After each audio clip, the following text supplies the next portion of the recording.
Bab 2118, Pemakaman Terhormat. Bertahanlah, bertahanlah untukku. Setelah berteriak, Valentino menyeka sudut matanya, lalu berbalik dan berjalan keluar dari bangsal. Apa mereka bisa dipindahkan? Bisakah aku mengirim mereka ke kota Kamal dengan helikopter? Valentino mengusap pipinya dan bertanya pada dokter. Tuan Valentino, tidak bisa. Mereka mengalami beberapa patah tulang di sekujur tubuh mereka. Mereka tidak bisa dipindahkan. Kalau mereka dipindahkan dengan asal, itu bisa menyebabkan luka mereka makin memburuk. Terutama Danu. Tulang rusuknya patah dan menusuk ke jantungnya. Kami sudah mengatasinya, tapi... Dokter tidak menyelesaikan kata-katanya, tapi Valentino sudah mengerti maksudnya. Pada saat ini, mata Valentino terasa panas dan dipenuhi dengan air mata. Kedua orang ini adalah saudaranya, saudara sehidup dan sematinya. Mereka selalu memberi energi dan waktu untuknya tanpa pernah mengeluh sedikit pun. Jika mereka mati, Valentino akan merasa sangat menderita. Terutama Danu, dia memiliki seorang adik perempuan di keluarganya dan ibunya hanya memiliki seorang putra. Tuan muda Valentino! Tepat pada saat ini, sebuah teriakan datang dari ujung koridor. Valentino tiba-tiba menoleh, lalu melihat Hendrik yang terlihat sedang tergesa-gesa. Hendrik diikuti oleh lebih dari belasan orang yang juga bergegas menghampiri ke arah Valentino. Pak Hendrik? Melihat Hendrik, seorang senior yang diakui itu, Valentino kembali menggertakkan giginya dan tidak bisa menahan emosi di hatinya lagi. Tidak apa-apa. Tidak apa-apa, ada aku di sini. Semua pasti akan baik-baik saja. Percayalah, Tuan muda Valentino. Hendrik melambaikan tangannya. 7 hingga 8 orang di belakang Hendrik langsung masuk ke bangsal. Siapa kalian? Melihat ini, dokter itu tercengang dan tanpa sadar ingin menghentikan mereka. Namaku Owan Pratikto. Aku adalah Direktur Rumah Sakit Umum Militer Kota Makmur. Seorang pria tua segera mengeluarkan tanda pengenalnya dan melemparkannya di depan dokter itu. Dokter itu tertegun sesaat. Owan Pratikto, orang hebat di bidang medis negara Nagon. Pisau bedah di tangannya itu bisa digambarkan seperti pedang ilahi. Legendanya di bidang medis juga telah tersebar luas. Laporkan kondisi pasien. Owan masuk sambil berganti sarung tangan steril. Di bagian tulang rusuk ini, bagian tajamnya menembus ke jantung. Kami sudah menjalankan perawatan singkat. Dokter itu terdiam sesaat, lalu buru-buru melaporkan dengan hati-hati. Pindahkan alat-alatnya dan lakukan pemeriksaan kedua untuk melihat apakah ada pecahan tulang rusuk yang tersisa atau tidak. Evan, bersiaplah untuk torakotomi kedua. Wiranto, siapkan forsep hemostatik dan jahitan protein tinggi. Kamu, minta darah yang sesuai dengan darah pasien dari bank darah dan bersiaplah untuk operasi. Owan tidak banyak bicara omong kosong dan langsung memberikan perintah. Semua orang buru-buru menjalankan perintah Owan dengan teratur. Melihat pemandangan ini, Valentino akhirnya merasa lega. Kemampuan medis para dokter keluarga Wijaya di Pulau Bero pasti lebih baik daripada yang lainnya. Jika Owan yang menanganinya, Danu seharusnya akan baik-baik saja.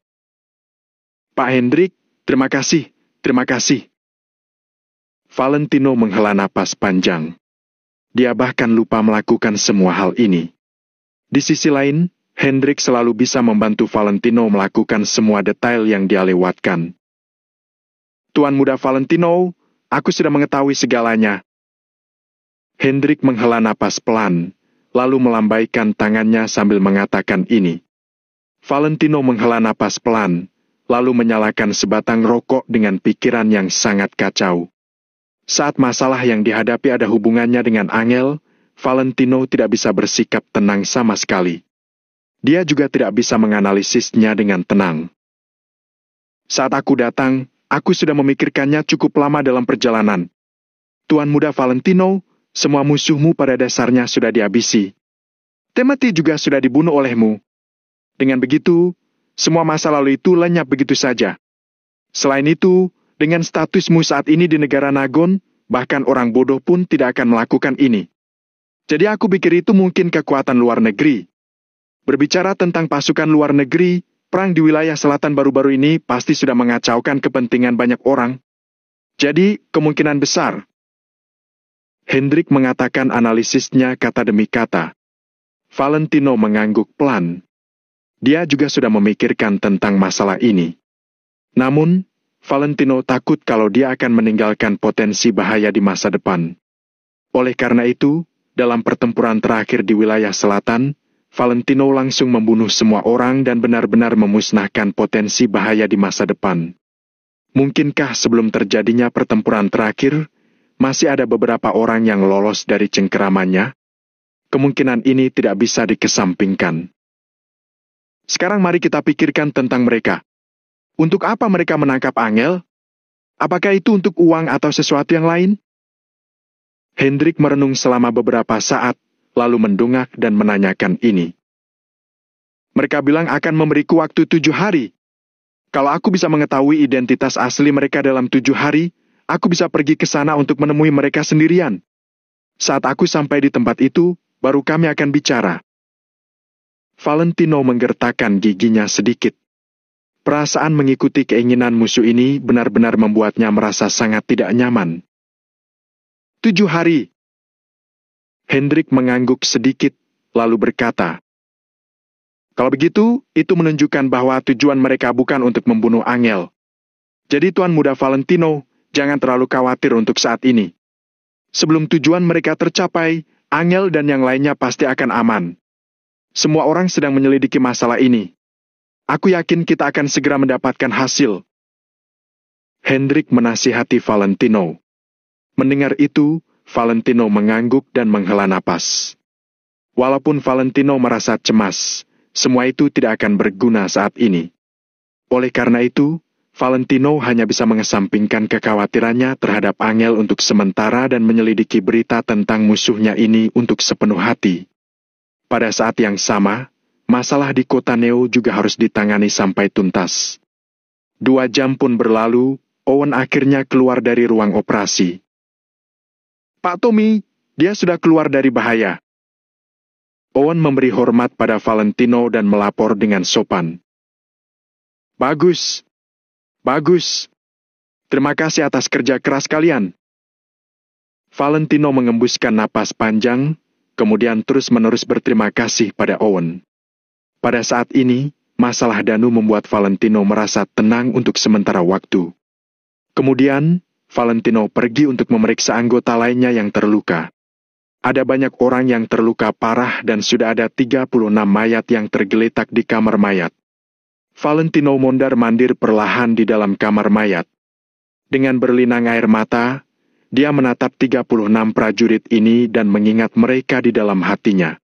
Ada banyak orang yang tidak asing bagi Valentino. Karena orang yang bisa ditunjuk oleh Valentino untuk melindungi Angel pasti adalah orang yang benar-benar setia dan sudah mengikuti Valentino untuk waktu yang lama. Valentino sangat bergantung pada mereka. Valentino juga bisa menyebutkan nama banyak dari mereka. Namun saat ini, orang-orang ini telah berada di dunia yang berbeda dengan Valentino untuk selamanya. Aku akan membalaskan dendam kalian. Tidak peduli siapa musuh itu, aku akan membuat mereka membayar kembali 10 kali hingga 100 kali lipat. Valentino melihat 2 baris mayat di dalam ruangan sambil menggertakkan gigi dan menggeram pelan. Aturkan pemakaman yang terhormat untuk mereka. Begitu mengatakan kata-kata itu, Valentino mengulurkan tangan untuk mengusap pipinya. Matanya menjadi makin merah. Kak Valentino, mereka akan dimakamkan di mana?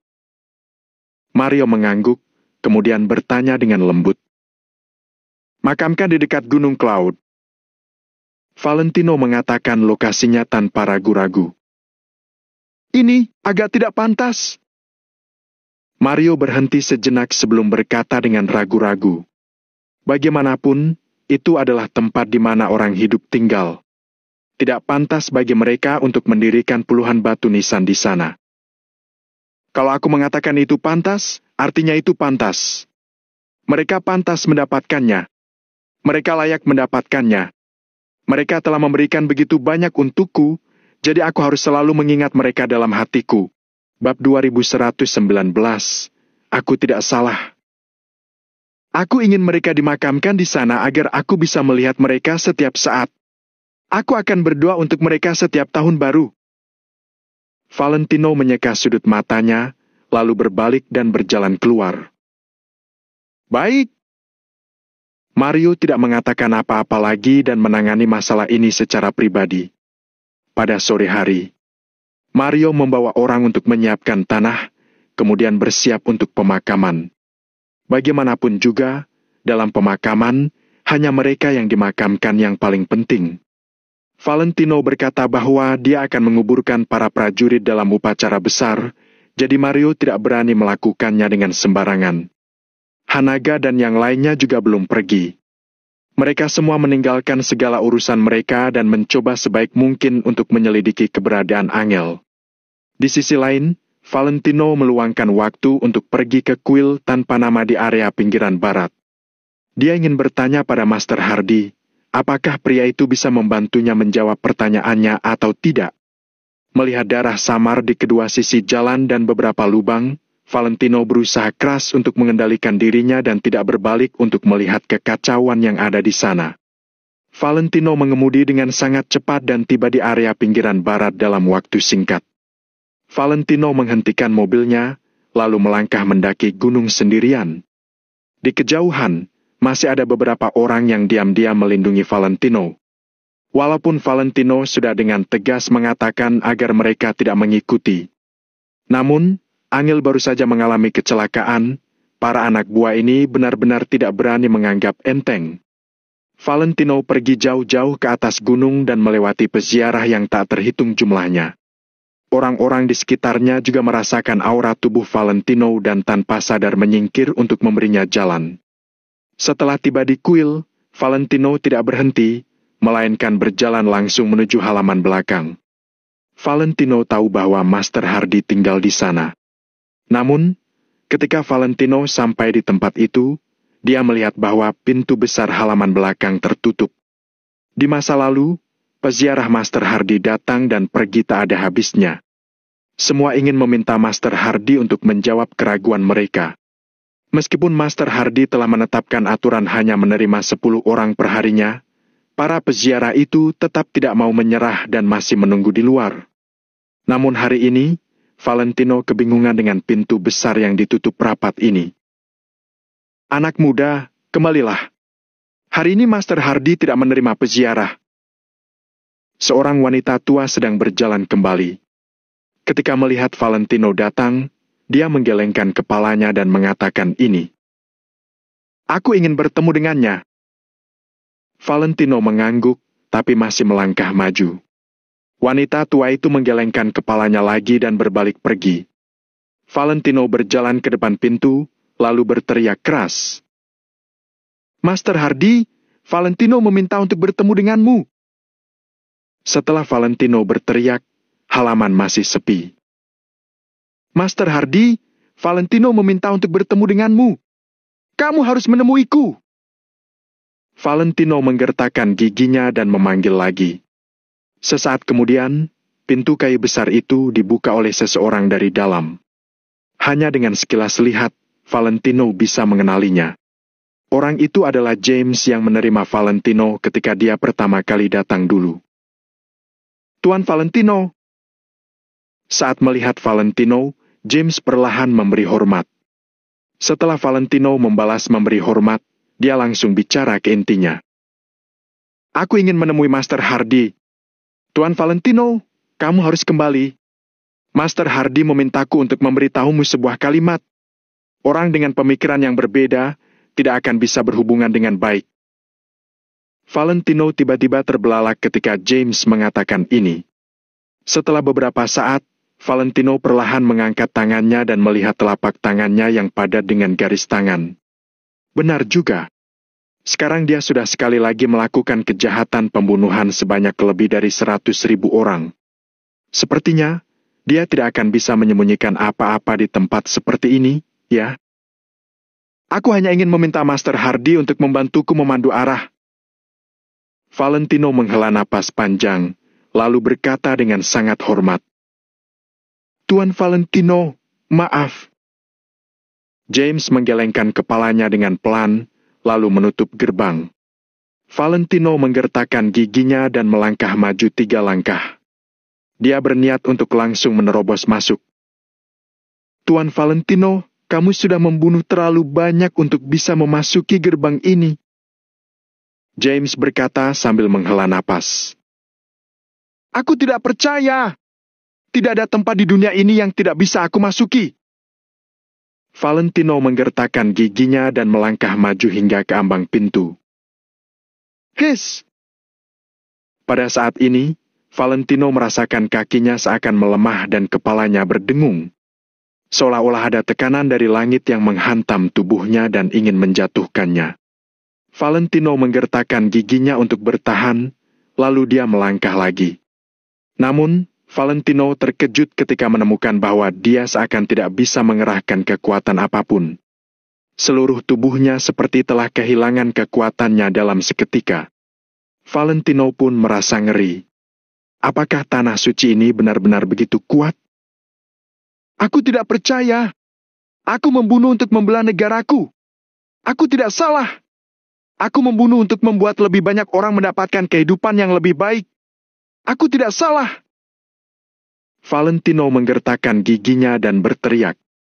Lalu, dia mengerahkan seluruh kekuatannya dan tiba-tiba mengangkat satu kakinya. Boom! Setelah itu, dia melangkah memasuki pintu besar itu. Bruk! Namun, detik berikutnya, Valentino merasa bahwa kakinya menjadi lemas. Dia pun berlutut di tanah dengan suara keras. James tidak mengatakan apa-apa. Dia hanya diam dan mengutak-atik manik-manik di tangannya. Tuan Valentino, di mata Buddha, membunuh adalah membunuh. Memang ada 10.000 alasan, tapi makhluk hidup adalah makhluk hidup dan membunuh adalah membunuh.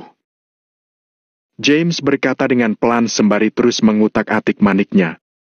Valentino berlutut dengan kedua lututnya dan wajahnya menjadi sangat ganas.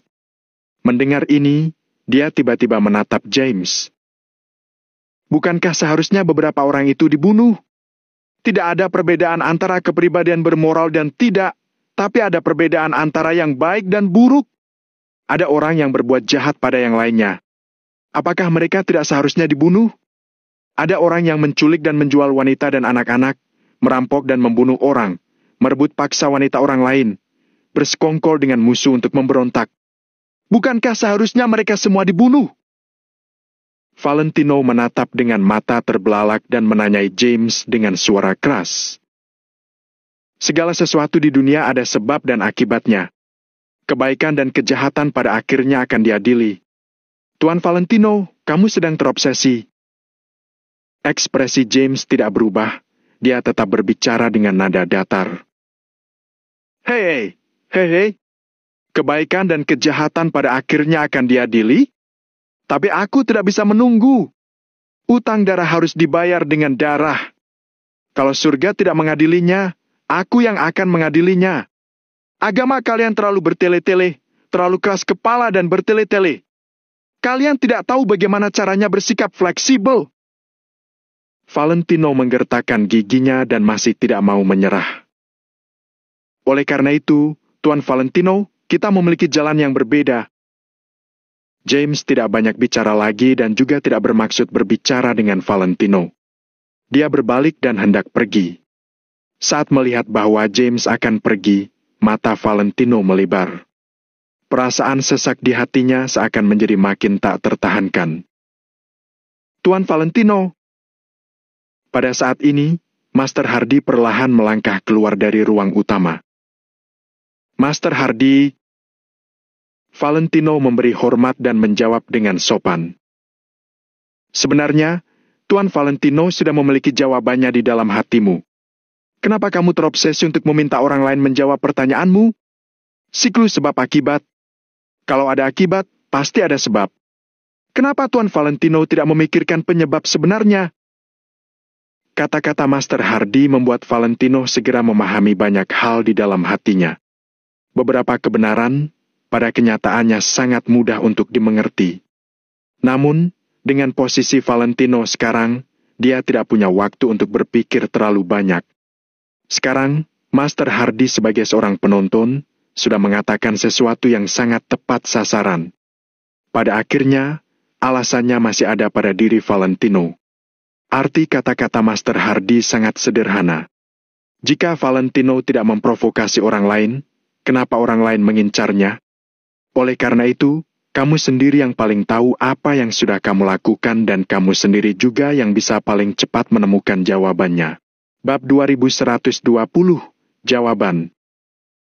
Hal ini sama persis dengan apa yang dikatakan orang yang menelepon Valentino.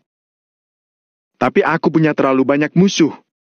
Aku ingin Master Hardy mengarahkanku ke sebuah arah. Bahkan sebuah arah umum juga boleh.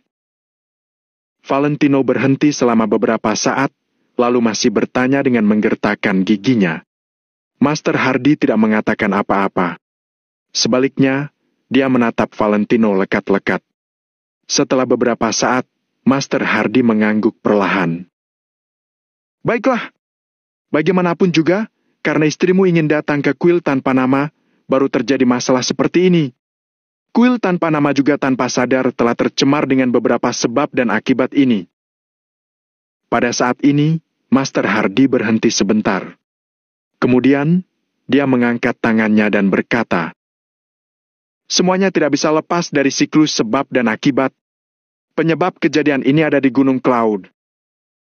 Setelah mengatakan ini, Master Hardy berbalik dan kembali ke dalam. Valentino berpikir selama beberapa saat, lalu mengucapkan terima kasih dengan berat hati sebelum akhirnya dia beranjak bangun untuk pergi. Tuan Valentino, jangan datang lagi mulai sekarang. James melangkah maju, lalu menghentikan Valentino dan mengatakan itu. Aku mau datang atau tidak, tergantung pada diriku sendiri. Valentino berhenti sejenak sebelum berkata dengan dengusan dingin. Hai. James tidak mengatakan apa-apa lagi dan hanya menutup pintu dengan lembut. Valentino menoleh ke arah bawah gunung dan langsung melaju ke Gunung Cloud. Master Hardy mengatakan bahwa penyebab insiden itu ada di Gunung Cloud. Berarti masalah ini berhubungan dengan Gunung Cloud. Valentino ingin kembali ke Gunung Cloud untuk mencari semua yang bisa dia temukan. Dia hanya punya waktu 7 hari. Hari ini adalah hari pertama. Dia benar-benar tidak bisa membuang waktu terlalu banyak. Ketika kembali dari daerah pinggiran barat, Valentino naik gunung sendirian dan mengubrak-abrik villa. Dia tidak tahu apa yang dia cari atau bahkan kemana arahnya. Namun, sepertinya hanya dengan menyibukkan diri seperti ini, dia bisa sedikit meringankan rasa sakit di hatinya. Pada pukul 6 sore, setelah banyaknya penyelidikan, berita itu akhirnya terkonfirmasi. Angel dan yang lainnya memang dibawa pergi oleh pasukan luar negeri. Namun, pasukan itu sudah menyiapkan semuanya dengan baik, jadi hanya ada sedikit jejak yang tersisa. Terlebih lagi, mereka tidak memasuki negara Nagon melalui cara normal, melainkan dengan menyelundupkan diri atau mendaki gunung. Saat ini, Angel kemungkinan besar telah dibawa ke luar negeri dan tidak lagi berada di wilayah negara Nagon. Setelah menerima berita ini, semua orang merasa ketakutan. Mereka bahkan tidak berani memberitahu Valentino tentang berita itu. Karena mereka takut Valentino akan mengamuk. Oleh karena itu, sebelum ada kemajuan lagi tentang berita ini, mereka hanya bisa menyembunyikannya dari Valentino untuk saat ini. Saat ini, wilayah negara Nagon terlihat tenang di permukaan, tapi sebenarnya sedang terjadi masalah besar yang menakutkan.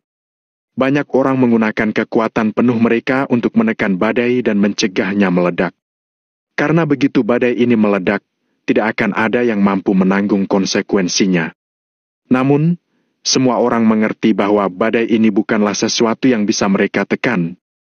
Masih dengan kalimat yang sama, Valentino yang sekarang tidak sama seperti yang dulu lagi. Walaupun dia tidak menginginkan identitas perwira bintang 3 ini, juga tidak akan ada orang yang berani meremehkannya. Lebih dari 300.000 tentara setia bisa memberinya kepercayaan diri yang tak ada habisnya. Hanya dengan satu kata darinya, 300.000 prajurit yang menjaga perbatasan itu akan langsung masuk ke wilayah negara Nagon. Siapa yang bisa menghentikannya? Pada saat itu, apakah pihak negara Nagon akan menghentikannya atau bertarung melawannya?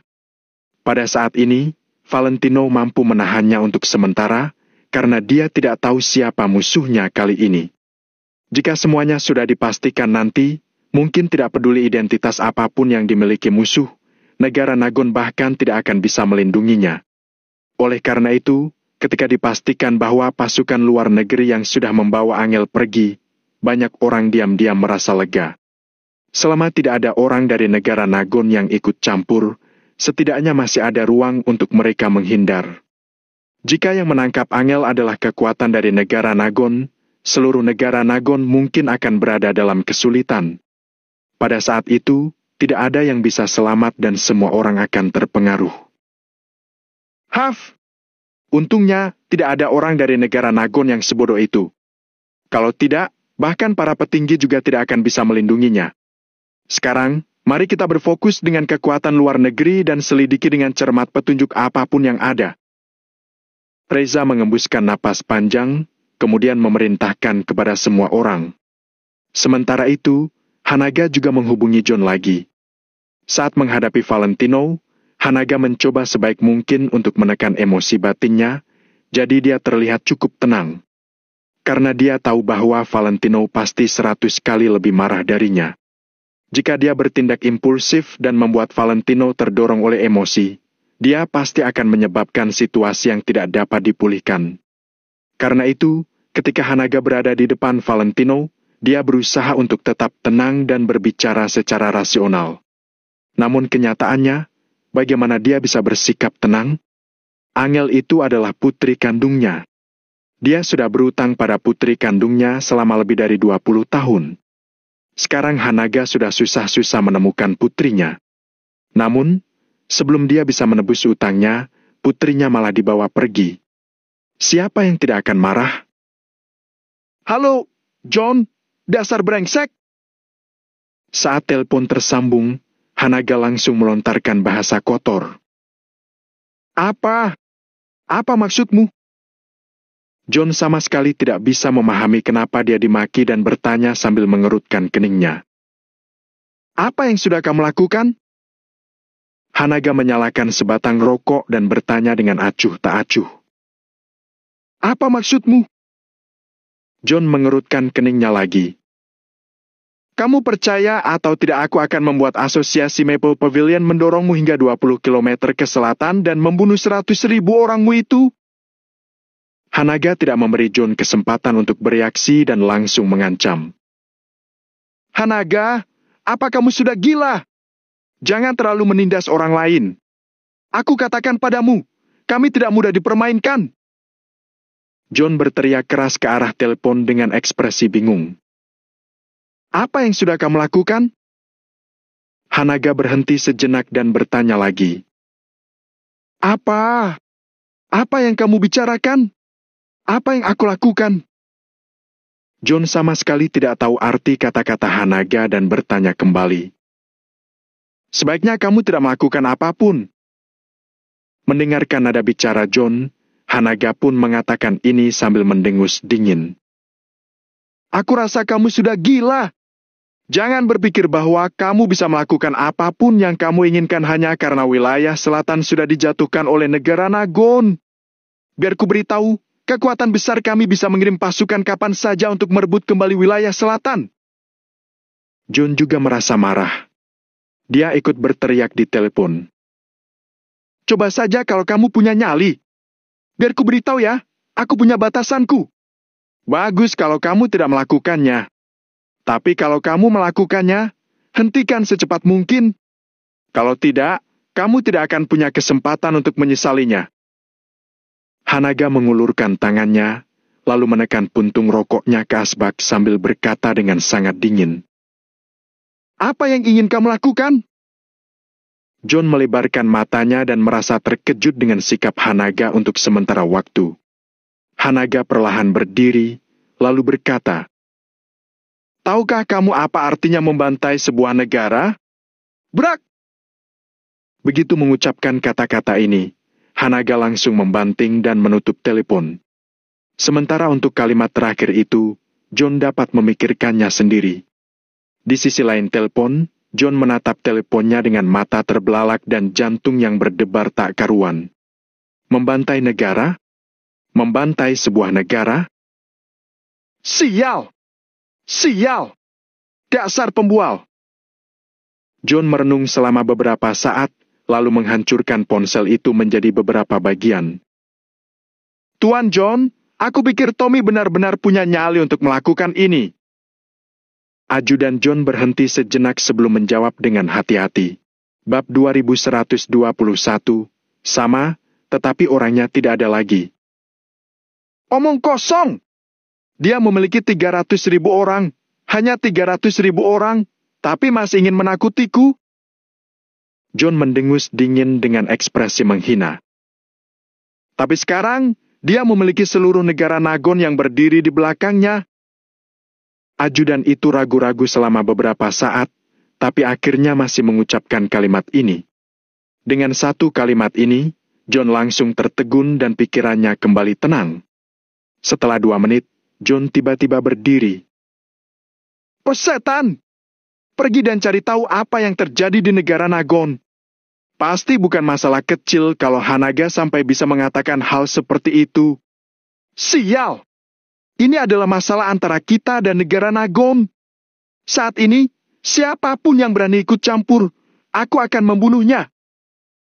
John bersumpah serapah, lalu berbalik dan berjalan keluar. Dia tidak ingin menanggung kesalahan orang lain. Dia juga tidak ingin diserang karena kesalahan orang lain. Waktu pun berlalu. Bagi Valentino, setiap saat ketika Angel tidak ada di sisinya sangatlah menyiksa. Bagaimanapun juga, saat ini Angel sedang hamil. Hal itu membuat Valentino makin khawatir. Valentino sudah mengubrak-abrik Villa Cloud dan juga memikirkan banyak hal dalam pikirannya. Namun, dalam keadaan yang kacau ini, sangat sulit baginya untuk merasa tenang dan menganalisis masalah yang ada. 1 hari berlalu dengan cepat. Datangnya malam juga berarti bahwa hari berikutnya akan segera datang. Keesokan harinya, di sekitar Gunung Cloud, banyak orang yang datang. Semuanya mengenakan setelan hitam dengan kain berkabung putih yang diikat di lengan kanan mereka. Ada ratusan, ribuan, bahkan puluhan ribu orang yang datang. Semua orang mengikat kain berkabung di lengan mereka dan menunjukkan ekspresi yang sangat serius. Hari ini adalah hari pemakaman untuk 36 orang prajurit yang telah mati demi melindungi Angel. Puluhan ribu orang di sekitar ini ingin mengantar mereka dalam perjalanan terakhir mereka. Dalam pemakaman, hanya mereka yang dimakamkan saja yang paling penting. Hal ini tidak boleh dilupakan. Valentino hanya bisa memberi mereka sebuah pemakaman yang indah. Api membubung tinggi ke langit dan asap uang-uangan kertas yang dibakar memenuhi seluruh langit. Musik dari band yang diundang untuk pemakaman ini terdengar makin kencang. Semua orang tampak kusyuk dan sedih. Suasana di tempat ini sangat menyedihkan. Bagi Valentino, orang-orang ini adalah para anak buahnya yang setia, yang bahkan rela mengorbankan hidup mereka. Sementara bagi para anak buah Valentino lainnya, 36 orang ini adalah saudara mereka.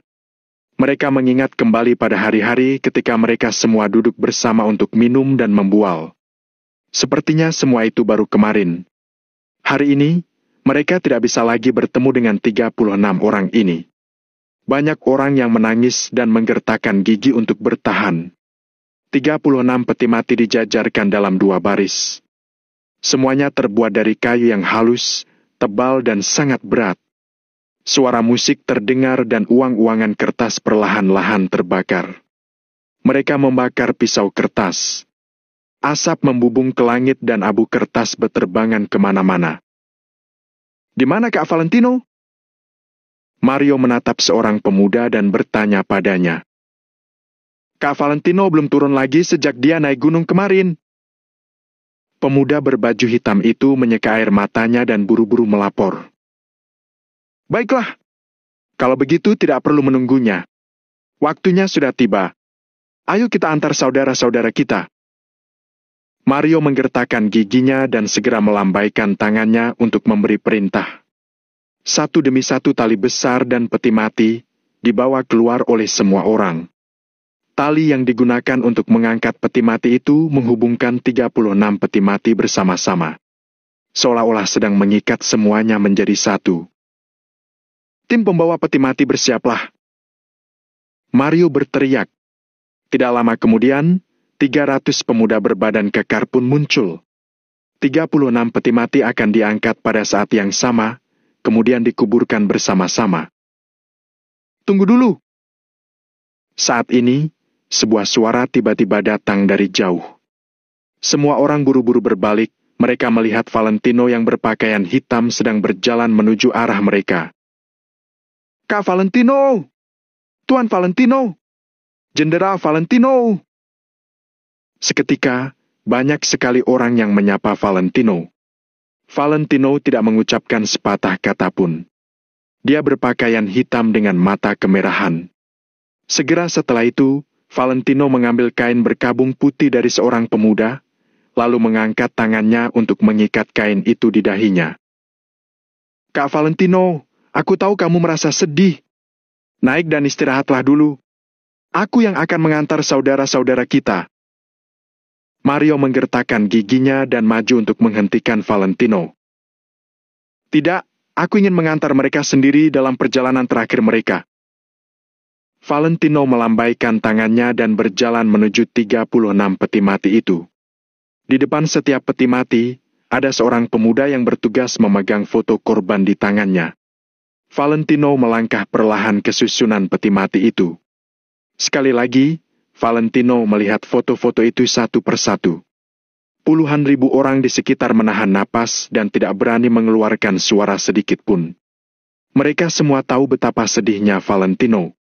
Di mata banyak ketua, anak buah mereka hanyalah sebuah alat. Bukan masalah besar jika mereka mati. Namun, di mata Valentino, orang-orang ini adalah saudara dan keluarganya. Justru karena dia sangat menghargai orang-orang ini, dia mendapatkan begitu banyak saudara yang setia. Hal itulah kenapa orang-orang ini rela bekerja mati-matian untuknya. Karena mereka tahu bahwa melakukan ini untuk Valentino akan sangat sepadan. Tanpa mengucapkan sepatah kata pun, Valentino perlahan berjalan di tengah susunan peti mati dengan kain berkabung putih yang diikatkan di dahinya. Dari waktu ke waktu, dia merentangkan telapak tangannya untuk menyentuh foto-foto itu. Para prajurit berpakaian hitam di foto itu tampak tersenyum dan berpenampilan bersih. Tidak ada darah, luka ataupun rasa sakit. Seolah semua hal ini begitu jauh dari mereka. Memikirkan kembali tentang malam ketika Valentino berangkat sebulan yang lalu. Di Gunung Cloud ini, Chris sedang memanggang makanan, Mario sedang memasak seblak dan yang lainnya sibuk memotong kayu bakar. Di pesta api unggun barbeku itu, semua orang bersama-sama mengangkat gelas mereka dan berteriak keras bahwa ketika Valentino kembali, mereka pasti akan menyambut datangnya pelangi. Namun sekarang, semuanya masih sama, hanya orangnya sudah tidak ada lagi. Bahkan mereka terpisah antara surga dan bumi. His! Valentino menarik napas dalam-dalam dan berusaha keras untuk menahan air matanya. Air mata terus memupuk di matanya sebelum akhirnya menetes.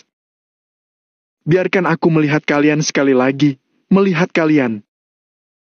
Sambil berjalan, Valentino bernyanyi pelan di mulutnya. Dia ingat bahwa pemuda di sebelah kirinya adalah bawahan William. Pada saat kembali ke kota Vero, William membawa 20 orang kembali ke kota Neo untuk menjalankan misi pelarian. Di antara mereka, ada pemuda ini. Ketika Valentino mengikatkan kain pada pemuda itu berlutut dengan kedua lututnya untuk berterima kasih pada Valentino. Haf! Valentino mengembuskan napas panjang, lalu melihat foto lainnya lagi. Pemuda berbaju hitam di foto itu tidak terlalu tua, bahkan dia juga terlihat sedikit tampan. Valentino juga mengingat pemuda itu, namanya Zaza. Pemuda itu juga merupakan salah satu orang yang mengikuti William kembali ke kota Neo untuk membunuh Nick. Saat itu, William dan yang lainnya dipaksa oleh Nick untuk memberitahukan keberadaan Valentino. William dan yang lainnya menggertakkan gigi dan mengalami penyiksaan yang tidak manusiawi, tapi mereka tidak mengungkapkan keberadaan Valentino sedikit pun. Karena Zaza berpura-pura menyerah dan bekerja di samping Nick, akhirnya William dan yang lainnya berhasil diselamatkan. Ketika Valentino melihat ini, matanya sudah kabur karena air mata. Dia memikirkan kembali semua yang pernah terjadi dalam benaknya dan merasa bahwa hatinya seperti ditusuk oleh jarum. Sebenarnya apa yang harus aku lakukan? Aku harus berdiri di posisi apa baru bisa melindungi kalian semua? Bab 2122, Batu Nisan. Katakan, aku rela melakukan apapun itu. Valentino perlahan berjongkok, lalu menjambak rambut putih itu dengan kedua tangannya sambil berteriak pelan. Kak Valentino, sudah waktunya untuk mengantar para saudara pergi. Mario melangkah maju, lalu menarik Valentino. Valentino menarik napas dalam-dalam, sebelum akhirnya berdiri secara perlahan dan berjalan ke depan tim pembawa peti mati. Berikan padaku.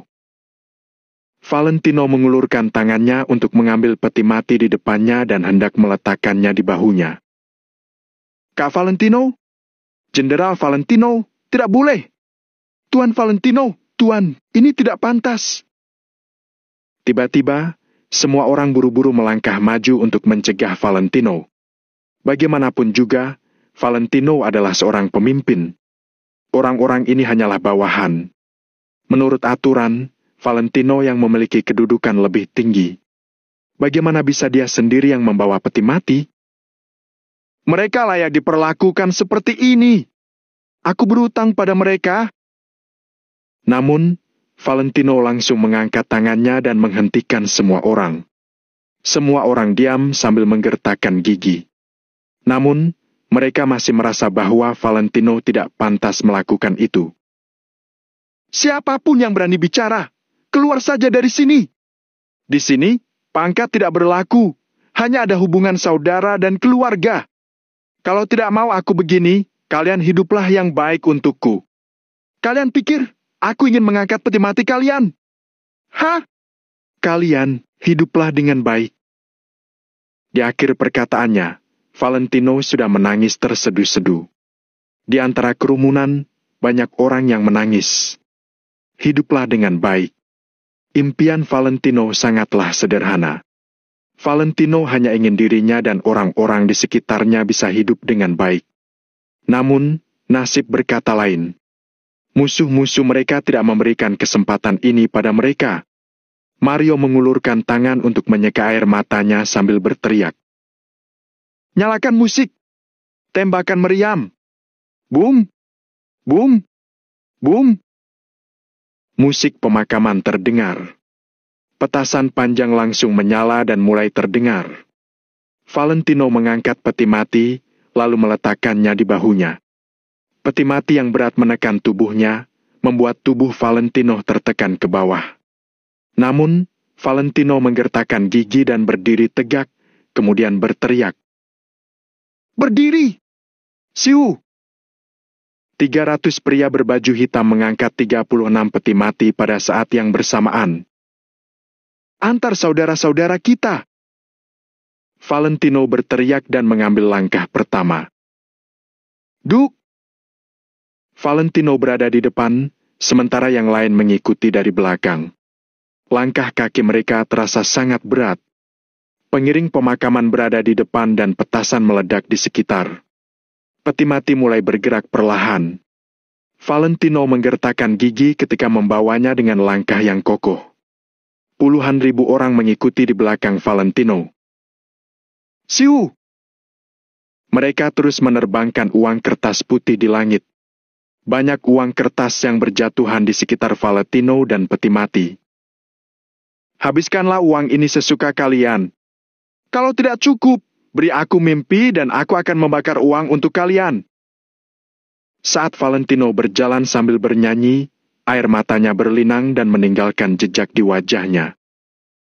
"Dan utang darah ini, aku pasti akan membalaskannya untuk kalian. Tidak peduli siapa lawannya, aku akan membuat mereka membayarnya 100 kali lipat. Kalian beristirahatlah dengan tenang. Walaupun keluarga Wijaya jatuh, kita akan terus merajalela." Valentino berbicara sendiri dan semua orang di sekitarnya diam.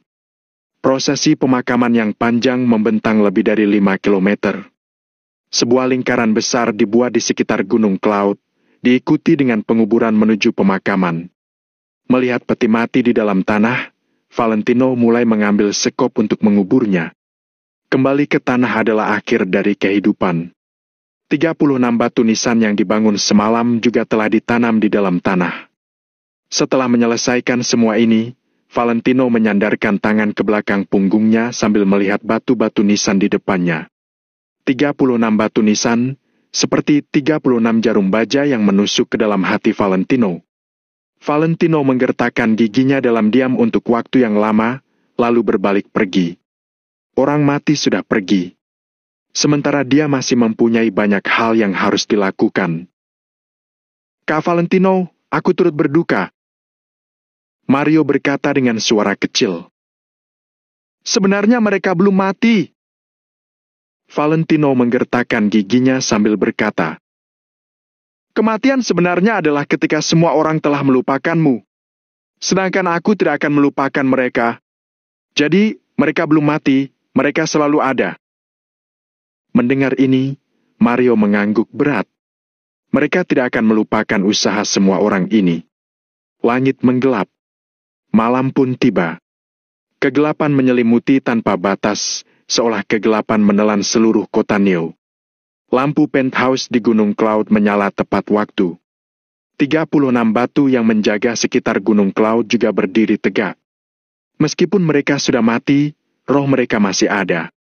Prajurit berpakaian hitam yang bertanggung jawab untuk melindungi keselamatan Gunung Cloud langsung meningkatkan semangat mereka dan tetap waspada setiap kali mereka melihat batu nisan itu. Dan pasukan luar yang bertanggung jawab untuk menyelidiki berita itu juga terus-menerus menerima berita terbaru. Orang yang menangkap Angel jelas merupakan kekuatan dari luar negeri. Selain itu, mereka tidak memasuki perbatasan dengan cara biasa.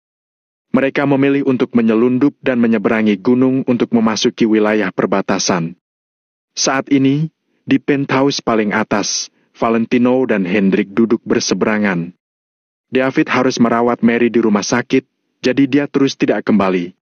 Saat ini, keadaan di dalam penthouse berantakan, kelihatannya seperti habis dirampok. Hari ini, Valentino sudah mengubrak-abrik rumah untuk mencari petunjuk dari pemikirannya itu. Karena beritanya adalah pasukan luar negeri yang menyelundup ke sini. Artinya kita bisa mengeliminasi wilayah selatan dan timur. Setelah mendengar laporan dari Hendrik, Valentino segera menganalisisnya. "Tuan Muda Valentino, aku juga berpikir begitu."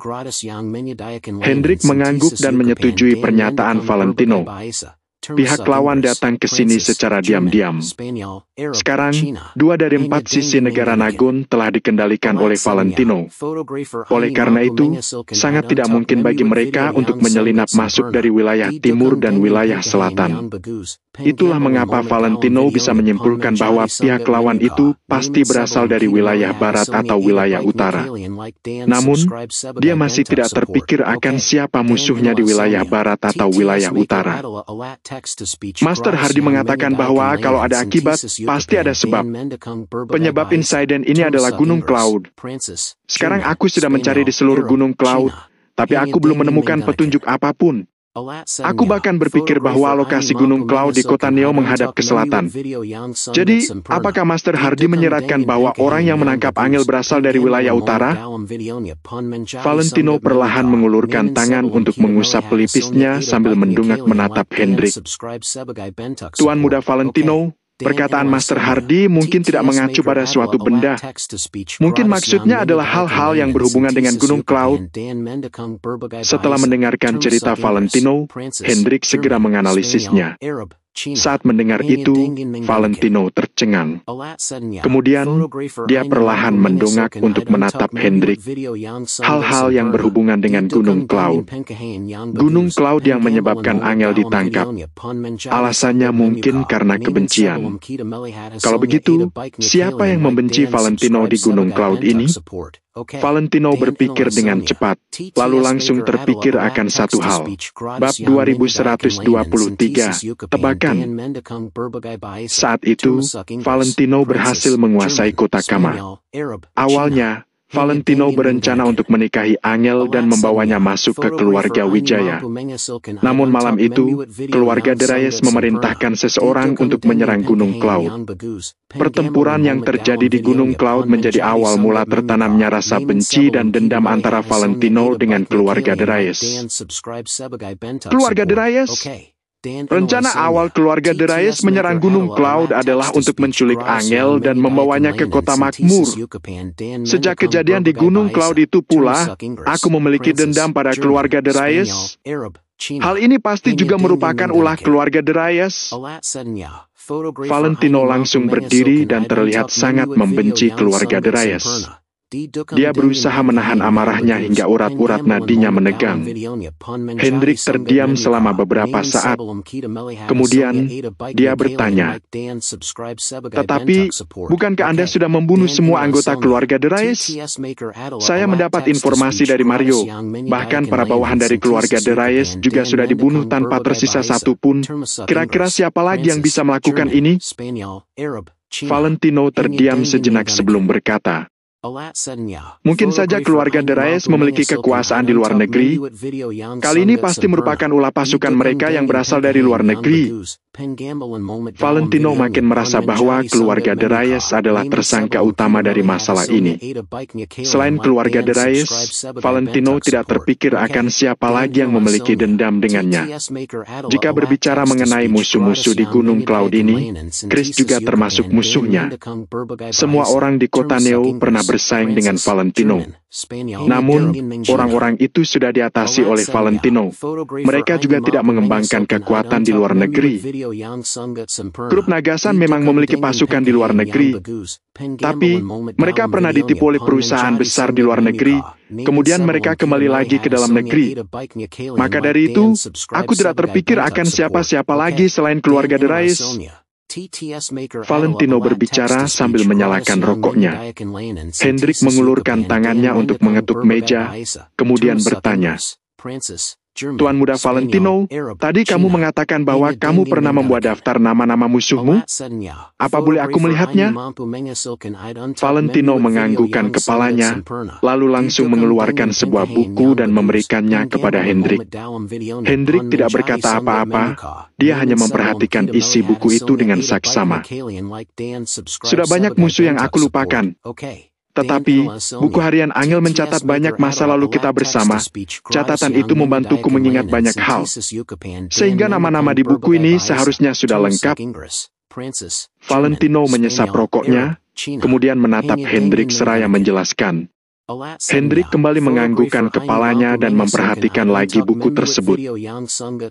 "Kita sudah mengetahui bahwa pasukan ini berasal dari luar negeri, jadi kita bisa mengesampingkan dulu pasukan-pasukan dalam negeri. Musuh dari luar negeri, ada wilayah selatan, wilayah timur, dan juga orang-orang John.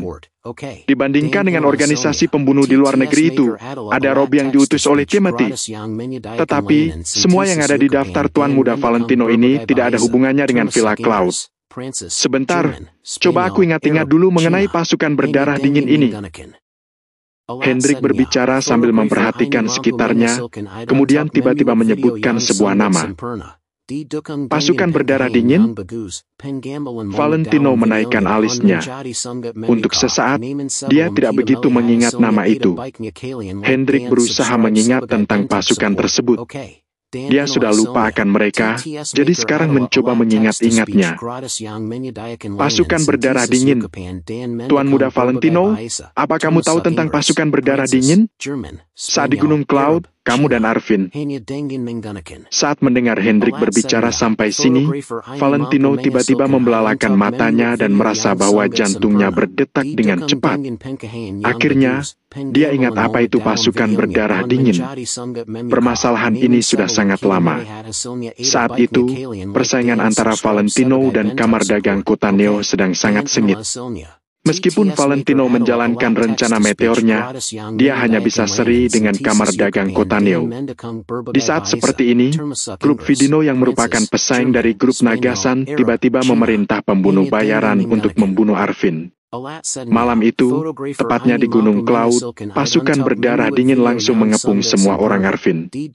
Namun, Valentino menyerang dan membunuh semua pasukan berdarah dingin. Dia tidak menyisakan satu pun dari mereka. Sejak itu, grup Nagasan menyerah. Valentino juga termasuk mencapai puncak kota Neo dengan menginjak para mayat anggota pasukan berdarah dingin. Setelah hari itu, Valentino benar-benar melangkah ke puncak dan memulai hidup baru. Jadi, dia sama sekali tidak peduli dengan hal-hal itu. Setelah sekian lama, masalah itu sudah dia lupakan. Sekarang, Hendrik tiba-tiba menyebutkannya. Hal ini membuat jantung Valentino berdegup kencang, karena dia memiliki sedikit musuh di luar negeri. Adapun orang yang ada hubungannya dengan Gunung Cloud, tampaknya hanya pasukan berdarah dingin ini yang terlibat. Itu sudah lama sekali. Kalau mereka ingin balas dendam, seharusnya mereka sudah lama datang. Kenapa baru datang sekarang? Tidak, seharusnya bukan mereka. Semuanya mungkin tidak sesederhana itu. Valentino berpikir sejenak, tapi masih melambaikan tangannya dan melanjutkan perkataannya. Bahkan, di dalam hatinya, dia tidak mau menerima masalah ini. Sebagian besar tentara bayaran adalah penjahat yang kejam. Mereka tidak punya pilihan selain berkumpul bersama dan membentuk organisasi yang mirip dengan pemburu uang. Mereka bekerja untuk siapa saja yang memberi uang. Mereka kejam. Mereka juga tidak memiliki batasan dan aturan. Jika Angel benar-benar ditangkap oleh orang-orang ini, artinya dia berada dalam bahaya besar. Kalau bukan mereka, aku tidak terpikir orang lain lagi. Hendrik perlahan meletakkan daftar itu dan berkata sambil menghela napas ringan. Valentino menggertakkan giginya. Setelah terdiam cukup lama, dia tiba-tiba berkata, Pak Hendrik, beritahu Pak Hanaga untuk menyelidiki pasukan berdarah dingin ini dan lihat di mana markas mereka di luar negeri. Selain itu, sebelum Valentino menyelesaikan perkataannya, ponselnya tiba-tiba berbunyi. Siu! Valentino langsung menghentikan ucapannya dan kemudian mengangkat ponselnya. Halo? Valentino bahkan tidak punya waktu untuk melihat siapa yang meneleponnya dan langsung bertanya. 2 hari ini, para bawahan tidak berani mengganggu Valentino sama sekali, jadi mereka tidak mungkin meneleponnya. Valentino juga terus menunggu orang dari pihak lain untuk meneleponnya. Valentino, kamu mengecewakanku. Sudah sehari, apa kamu belum mengetahuinya? Kenapa kamu belum bergerak juga? Suara dingin dan suram datang dari sisi lain telepon. Valentino berpikir cepat dalam pikirannya. Mereka tahu bahwa Valentino tidak bergerak. Hal ini menandakan bahwa ada mata-mata di kota Neo. Valentino mengambil keputusan. Jika dia tidak bisa menemukan apapun tentang Angel, dia harus memeriksa jutaan orang di kota Neo satu persatu. Aku sarankan, kalian jangan melakukan yang aneh-aneh. Kecuali kamu tidak peduli dengan hidup dan mati mereka. Kalau kamu tidak peduli, aku akan membunuh mereka sekarang. Pria itu mendengus dingin dan berkata dengan nada mengancam. Aku peduli. Valentino menggertakkan giginya dan segera menjawab. Baguslah kalau peduli. Karena kamu tidak tahu siapa aku akan memberimu petunjuk. Benar-benar tidak berguna, membuatku melanggar aturan main saja. Awalnya, aku sudah mengirim seseorang untuk membalas dendam padamu, tapi aku pergi ke sana 3 kali dan gagal. Sial! Pertama kali aku meminta seseorang untuk menjatuhkan bom padamu. Aku tidak menyangka kamu sangat sigap. Bab 2124. Penyesalan. Begitu prajuritku bersiap untuk menyerang, orang-orang dari mansionmu sudah berlari keluar. Kedua dan ketiga kalinya, aku bahkan tidak memasuki kota Neo. Coba kamu beritahu aku apakah aku kesal atau tidak. Mendengar ini, kilau di mata Valentino terus berkelebat sambil berpikir dengan cepat. 3 kali. Pasukan berdarah dingin ternyata sudah datang 3 kali. Namun, kenapa dia sama sekali tidak tahu? Awalnya, setelah melakukannya 3 kali dan tanpa hasil, aku sudah ingin menyerah. Aku tidak menyangka kamu akan keluar pada saat ini. Katakan padaku, siapa yang akan aku hadapi kalau bukan kamu? Takdir itu memang adil. Haha, untuk keempat kalinya, akhirnya aku berhasil menangkap orang penting. Pecundang. Aku sudah mengatakan semuanya. Kalau kamu masih tidak mengerti, maka kamu adalah pecundang. Tanpa menunggu Valentino berpikir terlalu banyak, orang yang ada di ujung telepon kembali berkata, "Kamu adalah anggota pasukan berdarah dingin." Valentino terdiam sejenak, lalu tiba-tiba mengatakan kalimat ini.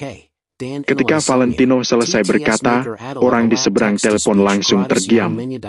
Dia tidak menyangka kalau Valentino akan bereaksi begitu cepat dan memberinya pukulan.